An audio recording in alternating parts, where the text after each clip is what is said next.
El 19 de febrero de 1943, el mariscal de campo Erwin Rommel se encontraba en pleno desierto de Túnez, observando cómo los soldados estadounidenses huían en desbandada.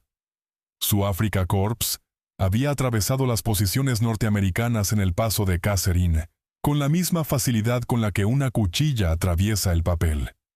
Tanques abandonados en la arena, piezas de artillería capturadas antes de que sus dotaciones lograran disparar un solo proyectil, batallones enteros dispersos a lo largo de 80 kilómetros de una retirada caótica, 6.500 bajas estadounidenses en apenas 6 días, de las cuales 3.000 terminaron como prisioneros.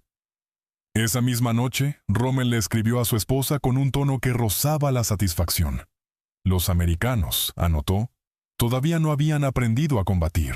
A casi 5.000 kilómetros de distancia, en un campo de prisioneros de guerra a las afueras de Londres, un general alemán llamado Günther Blumentritt se sentaría tiempo después frente al historiador militar británico Basil Liddell Hart y ofrecería un veredicto radicalmente distinto sobre esos mismos soldados.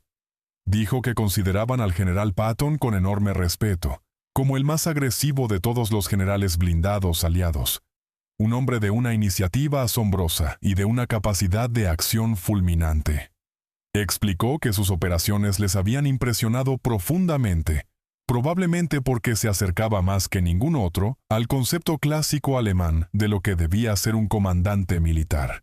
Llegó a decir que incluso había perfeccionado el viejo principio napoleónico de la velocidad y más velocidad. Rommel creía que los americanos eran aficionados. Blumentritt sabía que se habían convertido en algo mucho más peligroso. El camino que separa esos dos juicios, el desprecio inicial y el temor posterior, es una de las transformaciones militares más extraordinarias de la historia moderna, y ayuda a explicar por qué los soldados alemanes que combatieron contra británicos, canadienses y estadounidenses terminaron describiendo a cada uno de esos enemigos con palabras completamente distintas. A los británicos los llamaban profesionales y metódicos. A los canadienses los llamaban implacables. Pero a los americanos los describían con un vocabulario que cargaba un peso muy distinto. Abrumadores, impredecibles, incansables y, sobre todo, aterradores por la potencia de fuego que eran capaces de desplegar. Esta es la historia de cómo los soldados alemanes aprendieron a temer a la infantería estadounidense y de por qué nunca llegaron a sentir exactamente lo mismo por ningún otro enemigo. Antes de continuar, si les interesa este tipo de relatos, los invito a suscribirse al canal Historias del Frente Mundial y a dejar su me gusta en este video. Con eso nos ayudan muchísimo a seguir creciendo y a seguir trayendo historias contadas con el mayor cuidado posible. Ahora sí, vamos con la historia completa. La confianza alemana que se hizo pedazos en Kasserine tenía raíces que venían de mucho antes, de años de análisis previos a que Estados Unidos entrara siquiera en la guerra. La inteligencia militar alemana había elaborado durante ese periodo evaluaciones muy detalladas sobre la capacidad de combate estadounidense, y las conclusiones eran sorprendentemente uniformes en todos los informes y en todos los analistas. En 1939, el ejército de los Estados Unidos ocupaba el puesto número 19 del mundo en tamaño total, más pequeño incluso que los ejércitos de Portugal o de Rumania. Las fábricas estadounidenses producían automóviles y electrodomésticos, no tanques ni piezas de artillería. La nación llevaba más de 2 décadas sin librar una guerra de gran escala. Sus soldados, según esos informes, eran blandos. Sus oficiales carecían de experiencia y su población estaba fragmentada por diferencias de clase, de origen étnico y de opinión política. La ideología nazi reforzaba estas conclusiones con el peso de una supuesta ciencia racial. Adolf Hitler creía firmemente que la fortaleza de una nación nacía de la pureza racial y de la homogeneidad cultural. Alemania, con su supuesta sangre aria, poseía, según esta visión, una superioridad marcial inherente, que se manifestaría en cada campo de batalla. Estados Unidos, en cambio, una nación mestiza formada por inmigrantes de todos los rincones del planeta, jamás podría igualar el espíritu combativo del soldado alemán.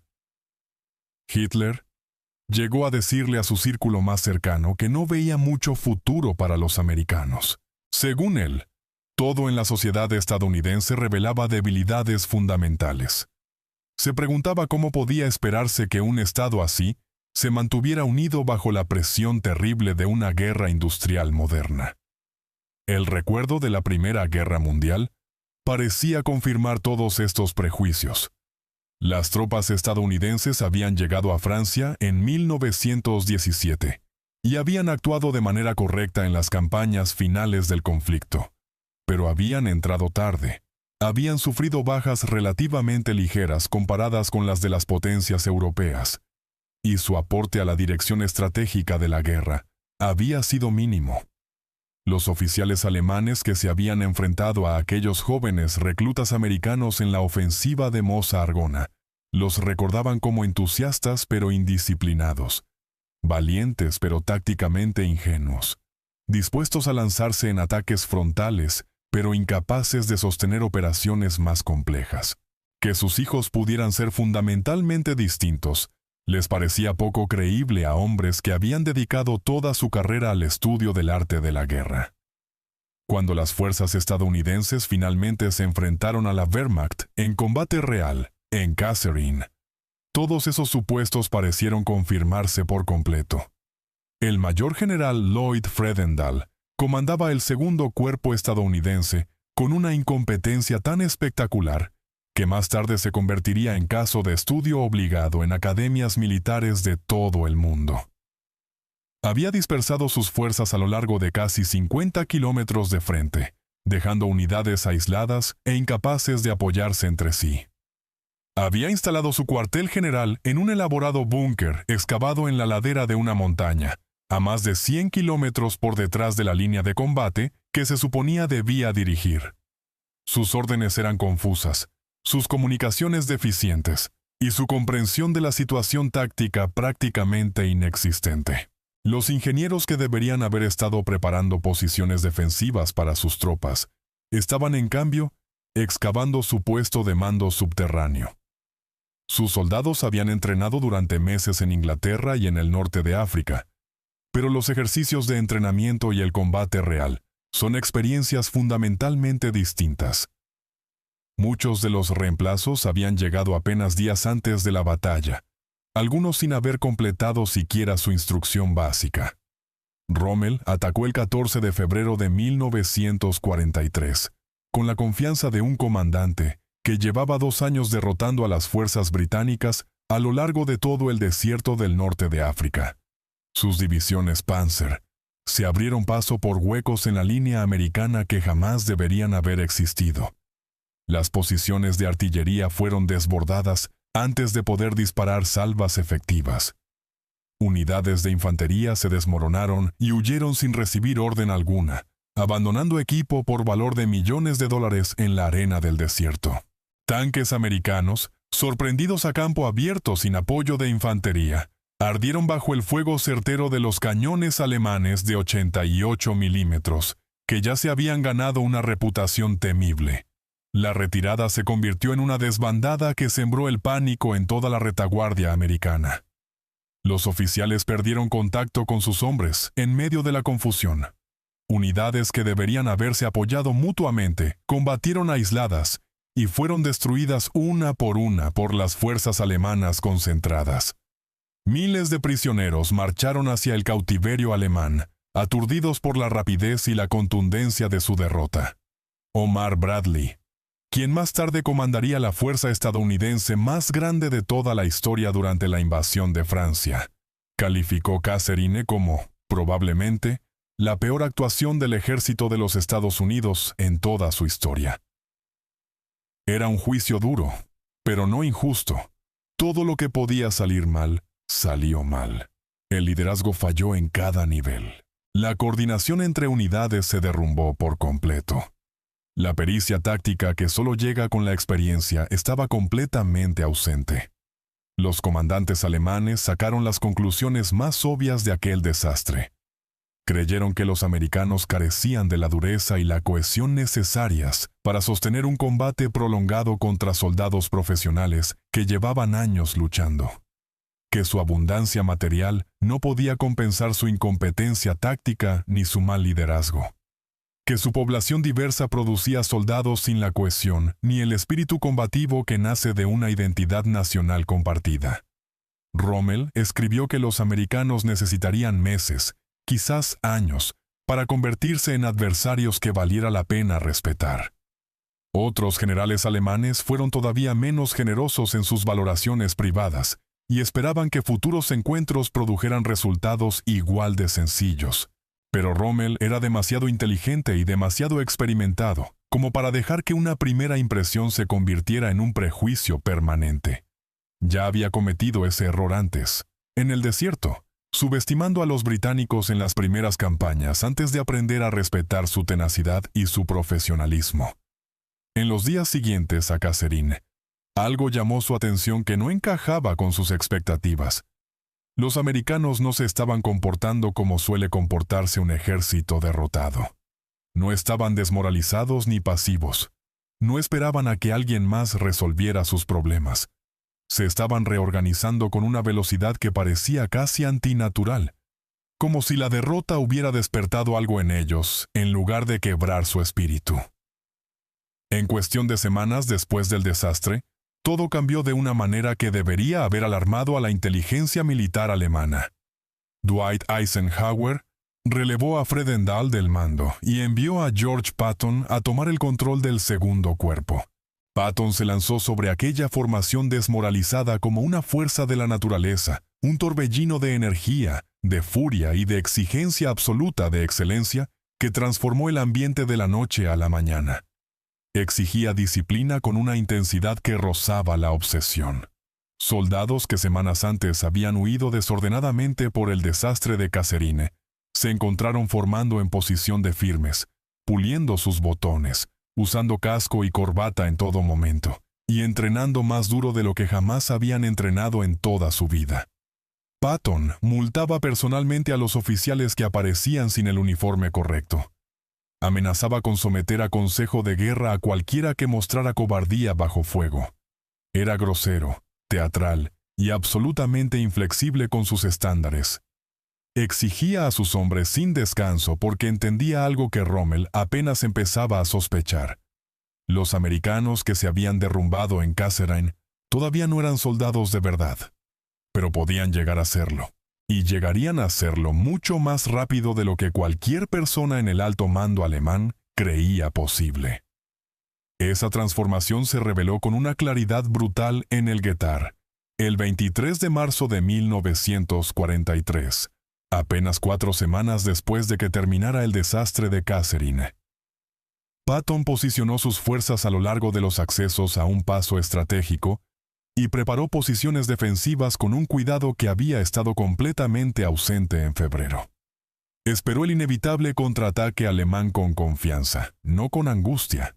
Cuando 50 tanques de la 10ª División Panzer avanzaron aquella mañana entre la neblina, sus tripulaciones esperaban dispersar a los americanos con la misma facilidad con la que lo habían hecho en Kasserine. Avanzaban con la confianza tranquila de hombres que ya habían derrotado a ese enemigo antes, y que no veían ninguna razón para esperar un resultado distinto. Se equivocaron de manera catastrófica. Las minas americanas inutilizaron a los Panzer que iban a la cabeza, bloqueando el estrecho paso de acceso y canalizando a los vehículos siguientes hacia auténticas zonas de matanza. Los cazacarros abrieron fuego desde posiciones ocultas con una precisión que sorprendió a las tripulaciones alemanas. La infantería americana mantuvo sus posiciones con una disciplina que había estado ausente apenas 4 semanas antes, disparando con precisión y manteniendo la cohesión de sus unidades, incluso bajo presión. Y entonces, empezó el trabajo terrible de la artillería. Lo que los alemanes encontraron en el Getar era algo completamente nuevo. Algo que terminaría definiendo el combate terrestre estadounidense durante el resto de la guerra de una manera que ellos todavía no lograban comprender del todo. No se trataba simplemente de más cañones, aunque efectivamente los americanos ahora tenían más cañones de los que habían desplegado en Kasserine. Se trataba de algo sistemático, algo coordinado de una manera que la artillería alemana jamás había logrado alcanzar. Algo que parecía borrar por completo la distancia entre el observador avanzado, que señalaba un objetivo, y los proyectiles que estallaban entre los tanques y la infantería alemana. El bombardeo que cayó sobre la 10ª División Panzer aquella mañana no era el fuego disperso de baterías individuales, trabajando cada una por su cuenta según su propio criterio. Era una tormenta concentrada de acero, que parecía llegar desde todas las direcciones al mismo tiempo, ajustada con una velocidad y una precisión que los artilleros alemanes encontraban difícil de comprender. El ataque alemán se estrelló contra posiciones americanas que resistieron con firmeza durante toda la jornada. 30 tanques quedaron ardiendo o inutilizados en el camino de acceso al paso, con sus tripulaciones muertas o capturadas. La infantería alemana, sorprendida a campo abierto, quedó fijada en el terreno y fue masacrada por el fuego masivo de artillería, que la persiguió incluso mientras intentaba retirarse. Se capturaron cientos de prisioneros, con la confianza visiblemente destrozada por lo que acababan de experimentar. Durante los interrogatorios posteriores, algunos de esos soldados alemanes lloraron abiertamente. Les contaron a sus captores americanos que era la primera vez en toda la guerra que habían sido detenidos por simple artillería e infantería, sin ningún apoyo blindado significativo del otro lado. El mayor general Terry Allen, al mando de la 1ª División de Infantería, había jurado que jamás retrocedería, y que él mismo dispararía contra el primer hombre que lo hiciera. No tuvo que cumplir esa amenaza. Sus soldados resistieron y combatieron con la ferocidad de hombres que tenían algo que demostrarse a sí mismos y al enemigo que los había humillado semanas antes. La paradoja de Kasserine fue que le dio a los alemanes una falsa sensación de seguridad justo en el momento en que más deberían haberse alarmado por el verdadero potencial americano. Rommel y sus colegas habían visto a los americanos en su peor momento absoluto y asumieron que estaban viendo su nivel normal de capacidad. No entendieron que estaban observando a una organización en pleno proceso de aprendizaje, en las primeras etapas de una adaptación y una mejora extraordinariamente rápidas. El ejército que había huido en Kasserine no era el mismo ejército que invadiría Sicilia en julio de ese mismo año. No era el mismo ejército que asaltaría las playas de Normandía al año siguiente.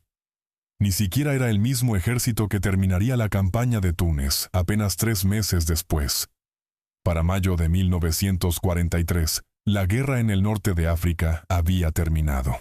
275.000 soldados alemanes e italianos se rindieron ante las fuerzas aliadas en Túnez, aproximadamente 3 veces más prisioneros de los que los soviéticos habían capturado en Stalingrado.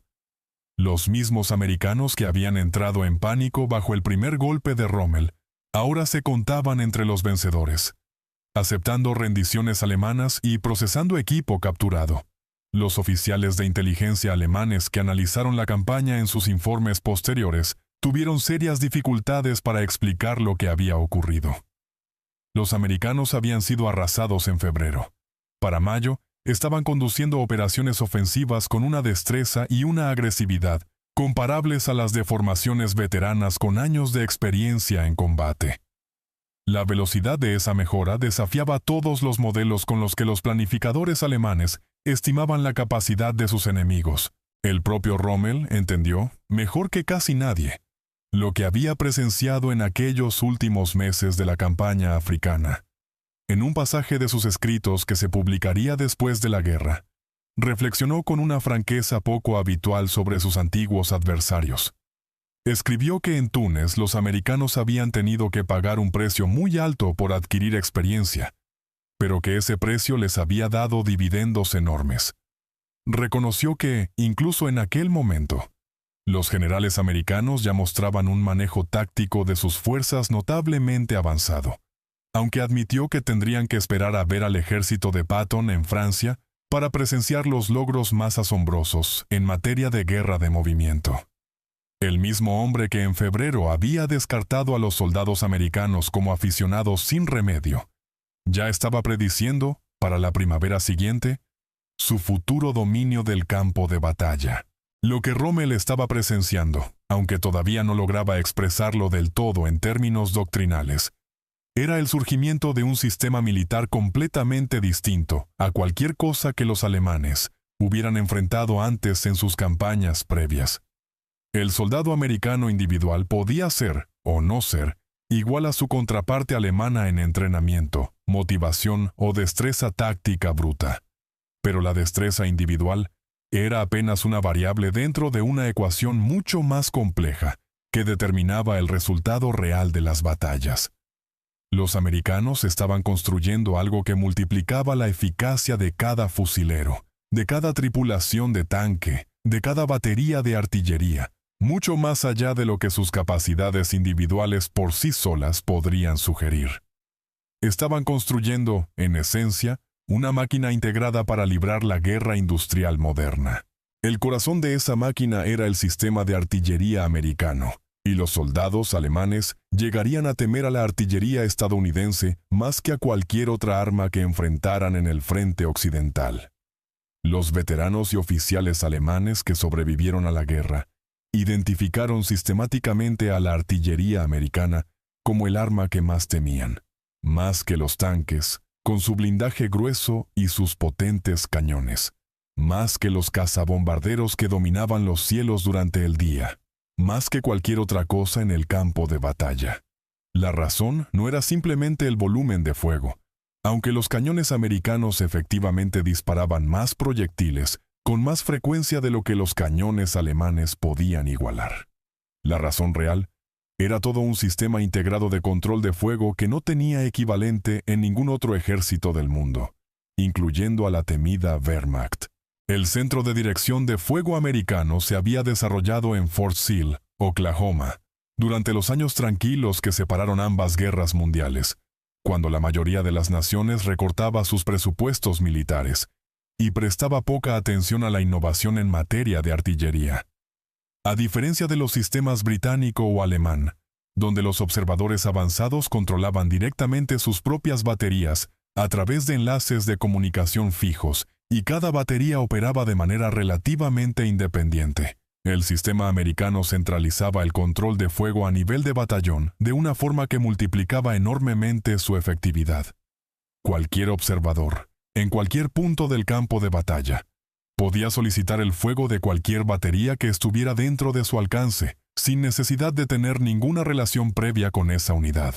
Las solicitudes de fuego podían transmitirse hacia arriba, de batallón a división y de división a cuerpo de ejército, con una velocidad notable, concentrando si la situación lo exigía los cañones de todo un ejército sobre un único objetivo crítico. Las matemáticas del control de fuego se simplificaron gracias a herramientas mecánicas y procedimientos estandarizados que redujeron el tiempo entre la solicitud y el impacto en el objetivo a apenas unos 3 minutos. Los sistemas alemanes necesitaban entre 10 y 12 minutos para lograr el mismo resultado, y con frecuencia ni siquiera podían concentrar el fuego de varias unidades con esa misma eficiencia. Las consecuencias prácticas de esa diferencia de tiempo y de coordinación resultaban devastadoras para las tropas alemanas que se encontraban en el extremo receptor. Un solo avión de observación americano, un frágil Piper Cub cubierto de tela, sin armamento alguno y con una velocidad máxima apenas superior a la de un automóvil, podía llamar sobre cualquier objetivo visible desde el aire el fuego combinado de docenas de cañones. Los soldados alemanes aprendieron a temer la simple aparición de esos pequeños aviones sobrevolando en círculos sus posiciones. Sabían exactamente lo que venía después, cuando un Cub empezaba a dar vueltas sobre ellos. En cuestión de minutos, los proyectiles comenzarían a caer con una precisión que parecía casi sobrenatural. El observador ajustaría el fuego metódicamente, desplazando el bombardeo a través de las posiciones alemanas, hasta que no quedara nada más que cráteres, cadáveres y equipo destrozado. Los americanos perfeccionaron además una técnica conocida como tiempo sobre el objetivo, que multiplicaba el terror de su artillería más allá de cualquier cosa que los alemanes hubieran experimentado en campañas anteriores. Baterías de distintos calibres, posicionadas a diferentes distancias del objetivo, calculaban sus tiempos de disparo con una coordinación tan precisa que todos los proyectiles de todos los cañones llegaban simultáneamente al mismo objetivo, dentro de una ventana de apenas unos segundos. Para los soldados alemanes que se encontraban en la zona de impacto, el silencio se rompía con una saturación instantánea, sin ningún aviso previo. No había un primer proyectil que les diera tiempo de arrojarse a cubierto, antes de que llegara el grueso del bombardeo. Solo destrucción repentina y total, apareciendo de la nada, como si el cielo mismo se hubiera derrumbado sobre sus posiciones. En la cresta de Elsenborn, durante la batalla de las Ardenas, en diciembre de 1944, este sistema permitió concentrar 348 piezas de artillería contra el sexto ejército Panzer de las SS, una de las mayores concentraciones de artillería en toda la historia de la guerra hasta ese momento. Ese fuego concentrado quebró un ataque tras otro de formaciones alemanas de élite, que esperaban arrasar con la resistencia americana, con el mismo desprecio que habían mostrado en Kasserine 2 años antes. La 12ª División Panzer de las SS, conocida como Hitlerjugend, y compuesta por jóvenes soldados fanatizados desde la infancia, quedó diezmada tratando de avanzar a través de esa tormenta de artillería. Sus tanques ardieron exactamente donde se detuvieron, bajo la lluvia de proyectiles. Su infantería cayó en hileras, cegada por metralla y por la onda expansiva. Su ofensiva, que pretendía llegar hasta Amberes y dividir en dos a los ejércitos aliados, se derrumbó sin siquiera alcanzar sus objetivos previstos para el primer día.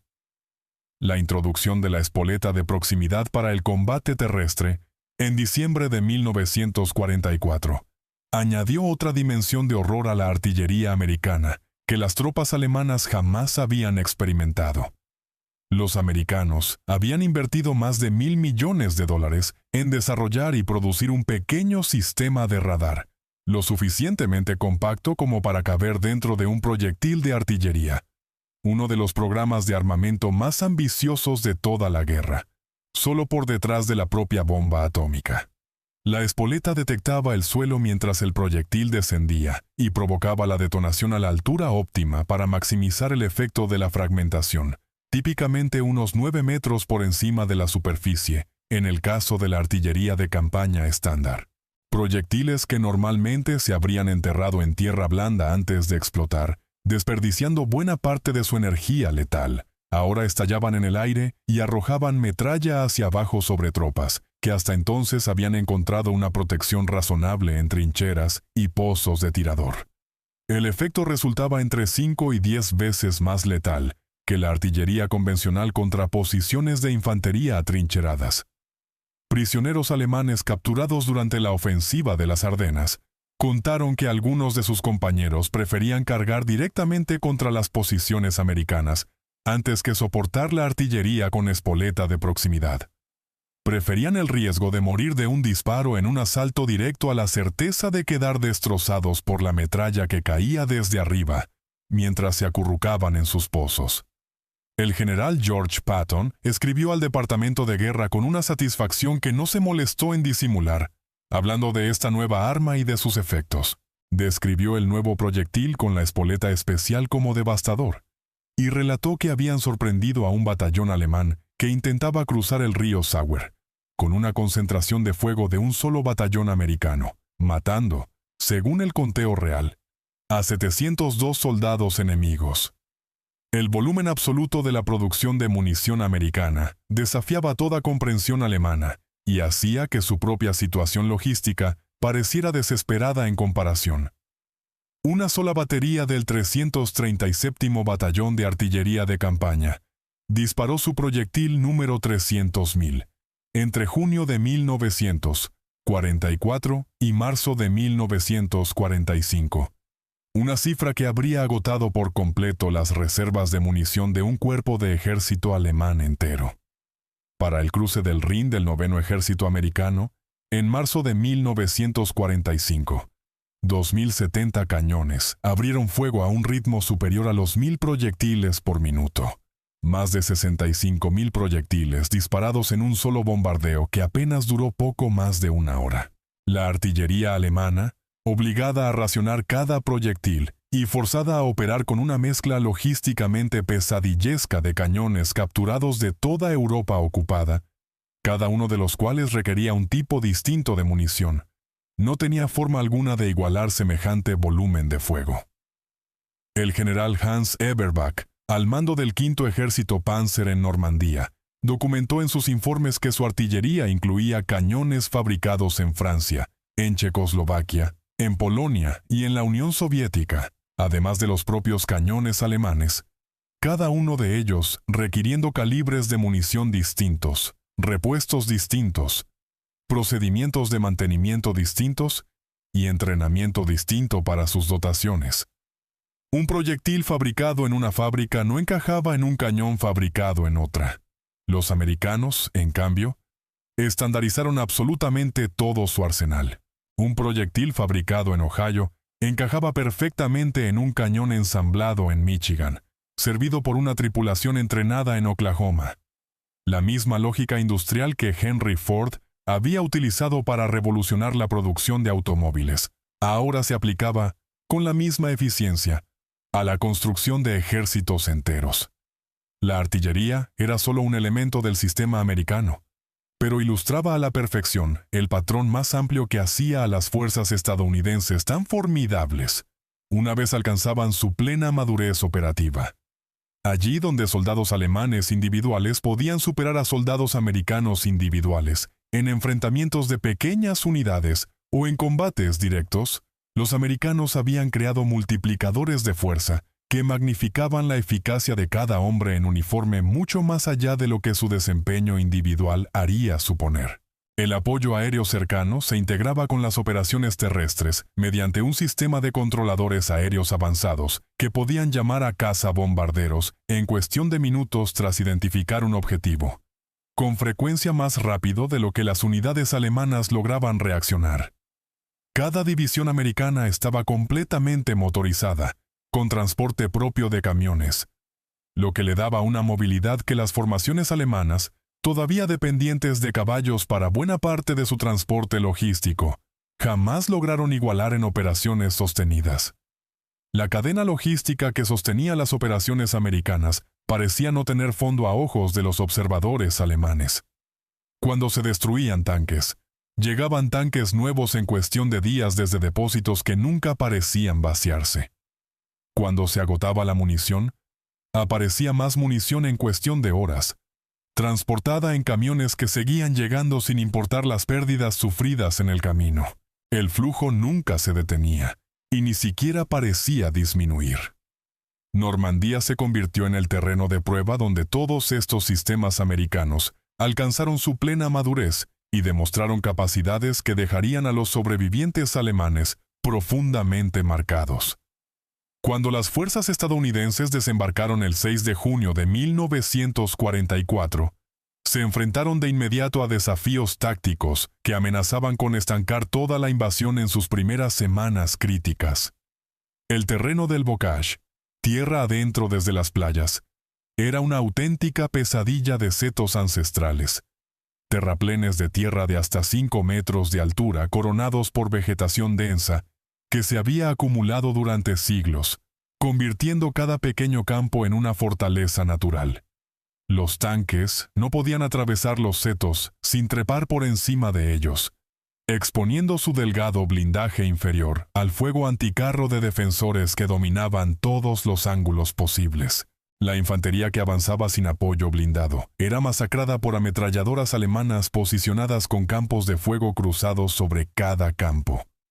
La ofensiva se estancó en un sangriento punto muerto que costó miles de vidas americanas por avances que apenas se medían en metros, no en kilómetros. Los comandantes alemanes que observaron las dificultades americanas en el Bocage durante junio y comienzos de julio se permitieron, brevemente, albergar esperanzas de que el patrón de Catherine pudiera repetirse. Quizás los americanos resultarían incapaces de resolver un problema táctico que exigía improvisación y adaptación, en lugar de simple superioridad material y de potencia de fuego. El mariscal de campo Gerd von Rundstedt, al mando de todas las fuerzas alemanas en el oeste desde su cuartel general en Francia, desarrolló toda una estrategia basada en esta suposición.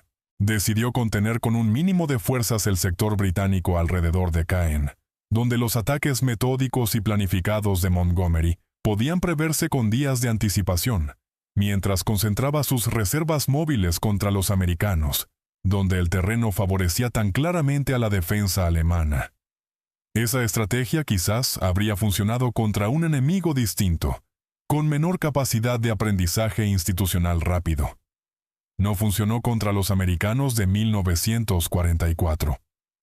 A lo largo de todo el sector americano de Normandía, distintas unidades empezaron a desarrollar de manera independiente soluciones al problema de los setos, sin esperar órdenes ni orientación desde los mandos superiores.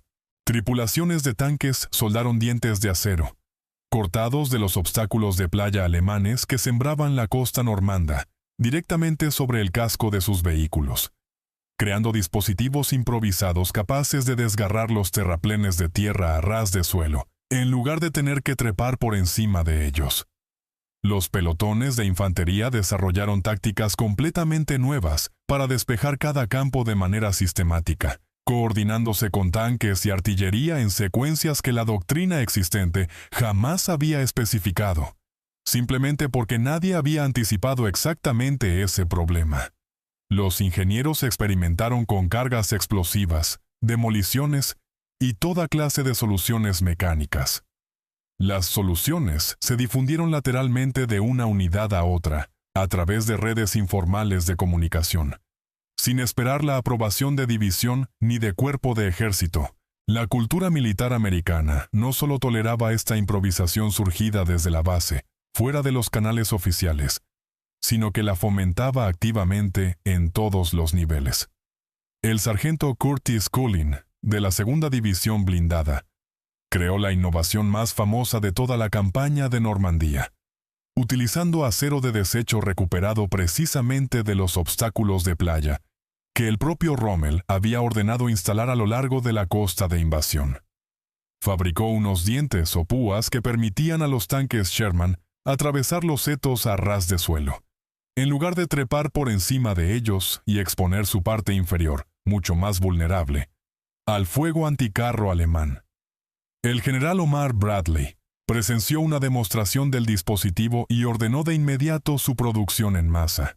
En apenas 3 semanas, 3 de cada 5 tanques del primer ejército llevaban montados estos cortadores de setos, fabricados por unidades de artillería trabajando sin descanso. El dispositivo se mantuvo en estricto secreto frente a la inteligencia alemana, para maximizar el factor sorpresa cuando finalmente llegara la ofensiva de ruptura. La Operación Cobra se lanzó el 25 de julio de 1944, con una demostración de poder de armas combinadas que dejaría a los sobrevivientes alemanes profundamente conmocionados de manera permanente. Aproximadamente 1.500 bombarderos pesados dejaron caer su carga sobre un patrón de bombardeo en alfombra cuidadosamente planificado, sobre un rectángulo de poco más de 5,5 kilómetros de largo por poco más de 2 kilómetros de profundidad, saturando la zona objetivo con explosivos de alta potencia y bombas de fragmentación. La división Panzerlehr, una de las mejores formaciones blindadas de todo el ejército alemán, con cuadros formados por veteranos experimentados, se encontraba exactamente en el centro de esa zona de impacto. El general Fritz Bayerlein, al mando de la Panzerlehr, escribiría después, ya como prisionero de guerra, 20 manuscritos distintos describiendo con detalle clínico lo que le ocurrió a su división de élite en aquel único y catastrófico día. El bombardeo mató a más de 1,000 soldados alemanes de la Panzerlehr en apenas unas horas, con muchos más heridos y una cantidad incontable de vehículos destruidos. Cuando los aturdidos supervivientes emergieron de sus posiciones destrozadas para enfrentar el asalto terrestre americano, descubrieron que ya no comandaban una fuerza de combate, capaz de ofrecer una resistencia coordinada. La Panzerlehr, que antes del bombardeo contaba con aproximadamente 45 vehículos blindados operativos, ahora apenas tenía 7 tanques capaces de moverse. Bayerlein escribiría después que ninguna campaña en la historia podía compararse con aquella batalla de aniquilación en Francia en 1944, ni en la magnitud de la planificación, ni en la lógica de su ejecución, ni en la colaboración perfecta entre las fuerzas navales, aéreas y terrestres, ni en la cantidad de equipo capturado, ni en las multitudes de prisioneros tomados. La ruptura lograda en la Operación Cobra abrió la puerta exactamente al tipo de guerra móvil de gran alcance, que los propios generales alemanes creían que solo ellos poseían la habilidad y la audacia necesarias para conducir. El tercer ejército de Patton se lanzó a través de la brecha abierta en la línea alemana y avanzó por toda Francia en una ofensiva que cubrió más terreno en menos tiempo que cualquier operación comparable en toda la historia militar. Los comandantes alemanes observaron, incrédulos, cómo columnas blindadas americanas aparecían por detrás de sus propias posiciones defensivas, cortando comunicaciones, arrasando depósitos de suministros, atrapando formaciones enteras antes de que lograran organizar una retirada ordenada hacia nuevas líneas defensivas. El cerco de la Bolsa de Falaise, en agosto de 1944, destruyó al séptimo ejército alemán como fuerza de combate efectiva y eliminó cualquier esperanza alemana de estabilizar el frente en Francia.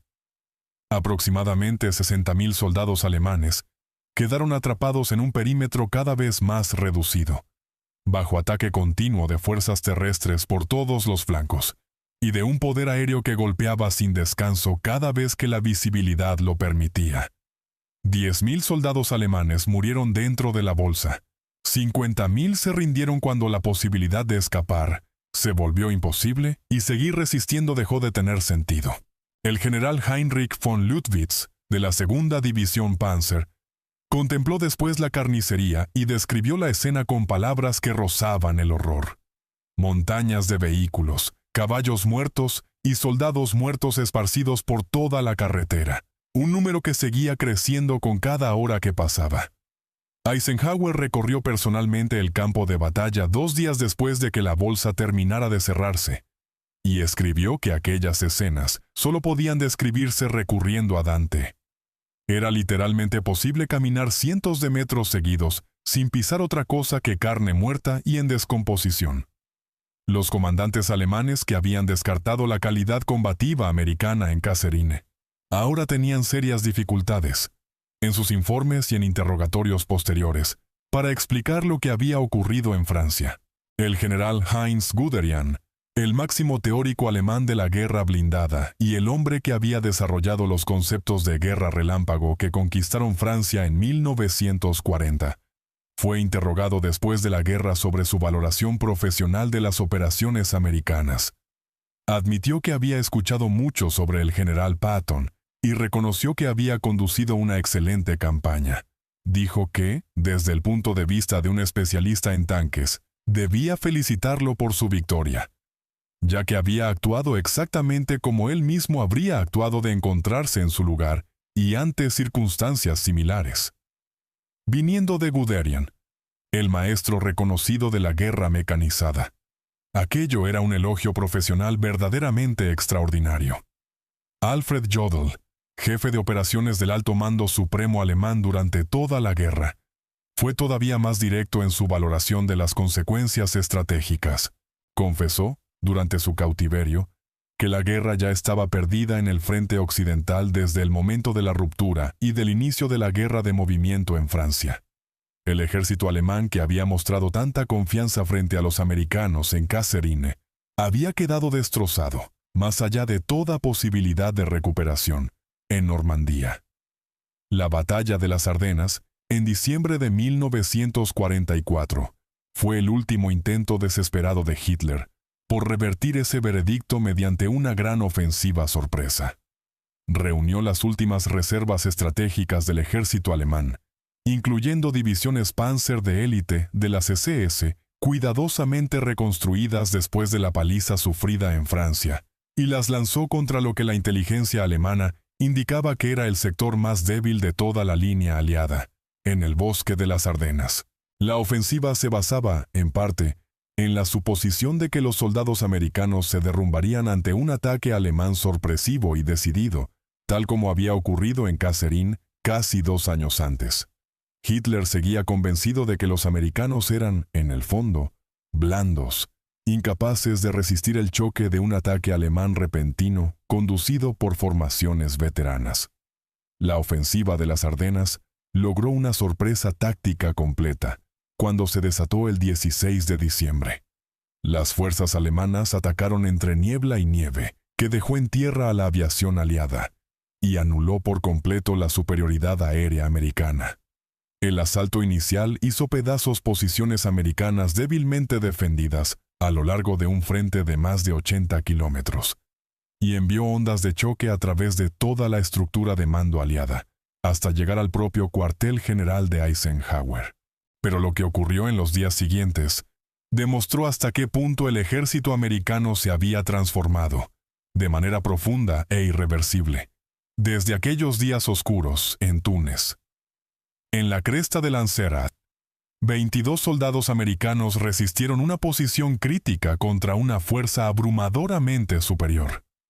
18 hombres del pelotón de inteligencia y reconocimiento del primer teniente Lyle Boak, perteneciente al 394 Regimiento de Infantería de la 99ª División, se unieron a 4 observadores avanzados de artillería de la Batería C del 371 Batallón de Artillería de Campaña, y juntos enfrentaron a aproximadamente 500 paracaidistas alemanes del 9º Regimiento de Fallschirmjäger. Eran paracaidistas de la Wehrmacht, tropas de élite de la Luftwaffe, adversarios formidables por cualquier estándar. Los americanos mantuvieron su posición aislada, resistiendo asaltos repetidos y costosos durante casi 18 horas seguidas, desbaratando el calendario cuidadosamente planificado por los alemanes y ganando un tiempo precioso para que llegaran refuerzos a los sectores amenazados. Cuando finalmente se retiraron, ya sin munición, habían infligido bajas absolutamente desproporcionadas a sus atacantes. Décadas después, ese pelotón recibiría reconocimiento oficial como la unidad de su tamaño más condecorada de toda la guerra por un solo enfrentamiento, con miembros recibiendo la Cruz de Servicio Distinguido, la Estrella de Plata y la Estrella de Bronce por su actuación aquel día. El teniente coronel de las SS, Joachim Piper, comandaba el grupo de combate de vanguardia, formado por aproximadamente 4.800 hombres, que debía alcanzar los puentes sobre el río Mosa el primer día de la ofensiva. En cambio, su avance necesitó 36 frustrantes horas solo para llegar a la pequeña localidad de Stavelot, la misma distancia que las fuerzas blindadas alemanas habían cubierto en apenas 9 horas durante la victoriosa campaña de 1940, a través de esos mismos bosques de las Ardenas. Los ingenieros americanos demolieron sistemáticamente cada puente a su paso, pese al caos de la retirada.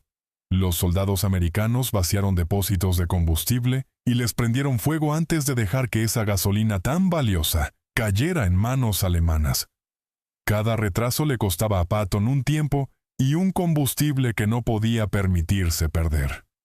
En la cresta de Elsenborn, la 2ª y la 99ª Divisiones de Infantería establecieron posiciones que bloquearon por completo al 6º Ejército Panzer de las SS, el esfuerzo principal de toda la ofensiva alemana, que incluía algunas de las mejores formaciones que le quedaban a la Wehrmacht, a Fonasmasse. La 1ª División de Infantería sostuvo el flanco sur crítico en Dom-Bütgenbach, mientras que la 9ª División de Infantería anclaba el sector norte cerca de Monschau.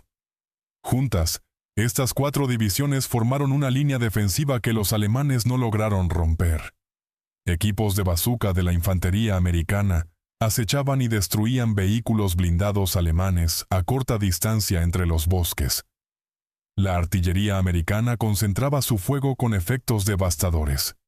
La 12ª División Panzer de las SS, que había confiado plenamente en liderar la ruptura hacia Amberes y la victoria, quedó tan castigada tras sus repetidos ataques, que jamás recuperó su efectividad de combate como formación. En Bastogne, la 101ª División Aerotransportada quedó rodeada por fuerzas alemanas abrumadoramente superiores, que exigieron su rendición para evitar un derramamiento de sangre innecesario. La defensa incluía no solo a los paracaidistas, sino también al combate B, de la 10ª División Blindada, al 705 Batallón de Cazacarros y a los restos de otras unidades destrozadas que se habían replegado dentro del perímetro. El general de brigada Anthony McAuliffe, al mando temporal de la división, consideró brevemente el ultimátum alemán y respondió con una sola palabra que se convertiría en leyenda dentro de la historia militar americana: nuts, algo así como ni locos o de ninguna manera. Sus defensores mantuvieron ese perímetro cada vez más reducido durante días de combates encarnizados en condiciones de frío extremo, hasta que el Tercer Ejército de Patton llevó a cabo una de las mayores hazañas logísticas y tácticas de toda la guerra, girando un ejército entero de más de 100,000 hombres 90 grados hacia el norte y avanzando más de 160 kilómetros en pleno invierno para liberar el asedio el 26 de diciembre. Winston Churchill se dirigió a la Cámara de los Comunes en enero de 1945 y habló de esta batalla con una generosidad poco habitual hacia el aliado americano. Advirtió que había que tener cuidado, al contar la historia con orgullo, de no reclamar para el ejército británico una parte indebida de lo que era, sin ninguna duda, la mayor batalla americana de toda la guerra, y que sería recordada, según sus propias palabras, como una victoria americana verdaderamente célebre. La batalla de las Ardenas consumió las últimas reservas estratégicas de hombres y de equipo que le quedaban a Alemania, y demostró, más allá de cualquier duda posible, que las fuerzas americanas se habían convertido en una de las organizaciones de combate más formidables del planeta. El contraste con la manera en que los alemanes valoraban a las fuerzas británicas ayuda a entender qué era exactamente lo que hacía a los americanos temidos de una forma distinta, más allá del simple respeto profesional. Los oficiales alemanes describían de manera consistente a los británicos con respeto profesional, pero sin ese matiz de ansiedad que sí coloreaba sus valoraciones sobre la capacidad americana. Los británicos eran soldados profesionales que conocían bien su oficio. Eran competentes en su planificación y en su ejecución. Eran metódicos en su forma de abordar las operaciones. Y eran, sobre todo, predecibles, de una manera que facilitaba enormemente la planificación defensiva alemana. Las operaciones de Montgomery en Normandía y después de ella seguían patrones reconocibles que la inteligencia alemana podía anticipar y para los cuales podía preparar contramedidas. Una acumulación logística masiva, visible desde el aire durante varios días, antes de cualquier ataque. Un bombardeo preliminar abrumador que anticipaba, con horas de anticipación, que el asalto era inminente. Y después infantería y blindados avanzando según una doctrina de combate planificado, que se había ido refinando, pero que no había cambiado de manera fundamental desde las campañas del desierto en el norte de África. Los comandantes alemanes sentían que entendían cómo se desarrollarían las ofensivas británicas. Podían predecir su momento, identificar sus objetivos y preparar sus defensas en consecuencia. El propio mariscal de campo von Rundstedt reconoció, durante sus interrogatorios posteriores a la guerra, que su estrategia general en Normandía consistía en contener a los británicos con el mínimo de fuerzas posible, mientras concentraba sus reservas móviles contra los americanos. El terreno alrededor de Caen era, sin duda, más adecuado para la defensa blindada, pero la razón fundamental era otra. El estilo británico le daba a los alemanes más tiempo para reaccionar, mientras que los americanos atacaban con menos aviso previo y explotaban las oportunidades con una velocidad realmente inquietante. Von Rundstedt sabía de antemano lo que harían los británicos. Nunca estuvo del todo seguro de lo que harían los americanos, hasta que ya lo estaban haciendo. Esta comparación necesita, sin embargo, un contexto importante que los oficiales alemanes solían omitir en sus valoraciones de posguerra cuando intentaban explicar sus derrotas. Los británicos atrajeron deliberadamente hacia sí a las formaciones alemanas más poderosas en Normandía, siguiendo el plan operativo de Montgomery. Las fuerzas británicas y canadienses tenían la misión específica de fijar a los blindados alemanes alrededor de Caen, mientras los americanos preparaban su ruptura desde el terreno del Bocage, más al oeste. 6 de las 7 divisiones Panzer desplegadas en Normandía se concentraron contra el sector británico y canadiense, incluyendo a la formidable Panzer Lehr y a la fanática 12ª División de las SS. La cautela británica era, en buena medida, una respuesta táctica racional ante el hecho de enfrentar a la oposición alemana más fuerte, sobre un terreno que favorecía claramente la defensa blindada. Las limitaciones de personal británico también moldearon su doctrina operativa de una manera que los críticos alemanes solían ignorar por completo. Habiendo combatido de manera continua 2 años más que los americanos, con el trauma colectivo de las bajas del Somme y de Passchendaele todavía muy presente en la memoria nacional, Gran Bretaña sencillamente no podía permitirse sostener el mismo ritmo de bajas que la fuerza americana, mucho más numerosa. Una táctica más conservadora, que administraba con cuidado el capital humano disponible, era prudencia estratégica, no cobardía. Las valoraciones alemanas sobre las fuerzas americanas que surgieron de toda esta guerra no eran, en el fondo, un simple temor hacia el soldado americano individual en combate personal. Lo que los alemanes temían genuinamente era el sistema americano, capaz de multiplicar el rendimiento de cada individuo. La artillería que podía concentrar cientos de cañones sobre un único objetivo en cuestión de minutos. El poder aéreo que convertía cualquier movimiento alemán de día en un acto suicida. La logística que mantenía un flujo constante de munición, combustible y reemplazos en cantidades que parecían inagotables. La cultura organizativa capaz de aprender de cada fracaso y de adaptarse más rápido de lo que ningún planificador alemán creía posible en ningún ejército del mundo. Para la primavera de 1945, las consecuencias de estas diferencias sistémicas eran visibles en todo el paisaje devastado de la propia Alemania. Las fuerzas americanas habían cruzado el Rin con fuerza en varios puntos distintos. Las ciudades alemanas ardían bajo bombardeos continuos que ya no enfrentaban oposición efectiva alguna. Las fábricas que habían producido las armas de la Wehrmacht yacían en ruinas que tardarían años en poder reconstruirse. Las reservas estratégicas de hombres y de equipo estaban por completo agotadas. El combustible que cualquier ejército moderno necesitaba se había agotado más allá de cualquier posibilidad de recuperación. Los soldados alemanes siguieron combatiendo con el mismo coraje testarudo de siempre, pero lo hacían ya sin esperanza y sin ninguna posibilidad realista de revertir su derrota. Los hombres que habían combatido desde Kasserine hasta el Rin regresaron, al terminar la guerra, a vidas comunes y corrientes. Los soldados que se habían derrumbado bajo el primer asalto de Rommel, y los soldados que después resistirían en Elsenborn y en Bastogne, eran con frecuencia los mismos hombres, transformados hasta resultar irreconocibles por la experiencia, por el entrenamiento y por la capacidad institucional de su ejército para aprender de sus fracasos, en lugar de repetirlos una y otra vez. Ellos mismos no consideraban haber hecho nada extraordinario. Simplemente habían cumplido con lo que se les había pedido, adaptándose y mejorando hasta convertirse en algo que sus propios enemigos llegaron a temer genuinamente. Los comandantes alemanes que sobrevivieron a la guerra y escribieron sus memorias tuvieron serias dificultades para explicar cómo se había producido semejante transformación en tan poco tiempo. Habían tenido razón respecto a los americanos en Kasserine. Los soldados que enfrentaron en febrero de 1943 eran, en efecto, inexpertos, mal dirigidos e incapaces de sostenerse frente a formaciones alemanas veteranas.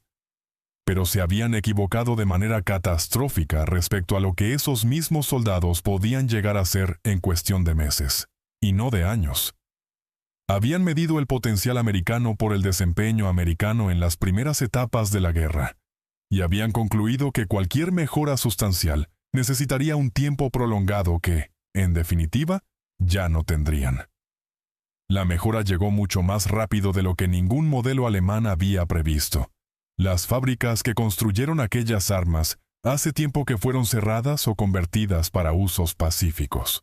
Los soldados que llevaron esas armas al combate, en su gran mayoría, ya han pasado a formar parte de la historia, a medida que la generación que vivió esa guerra se hace cada vez más pequeña con el paso de los años.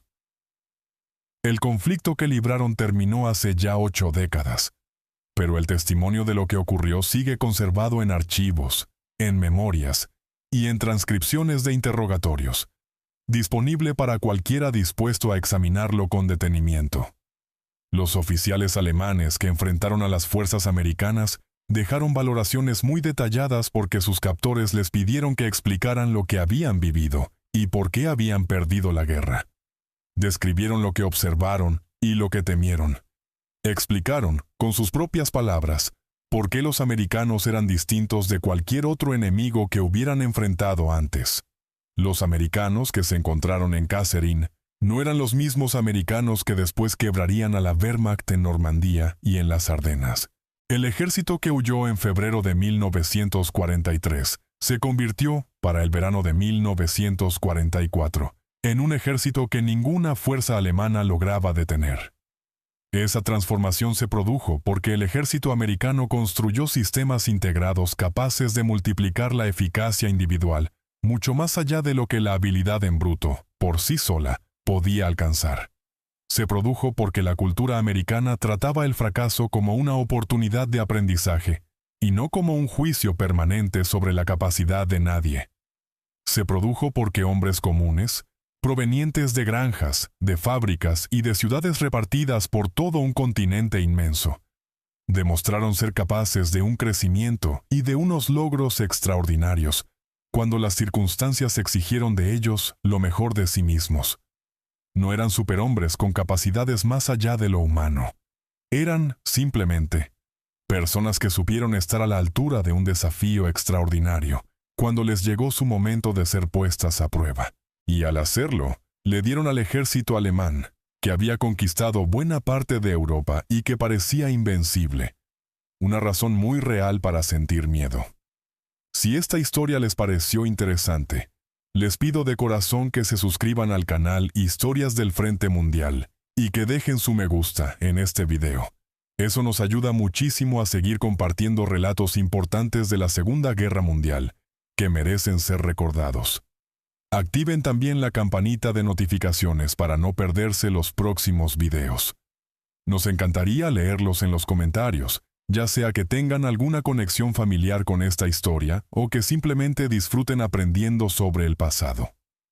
Gracias por acompañarnos y gracias por ayudarnos a mantener viva la memoria de estas historias para las próximas generaciones.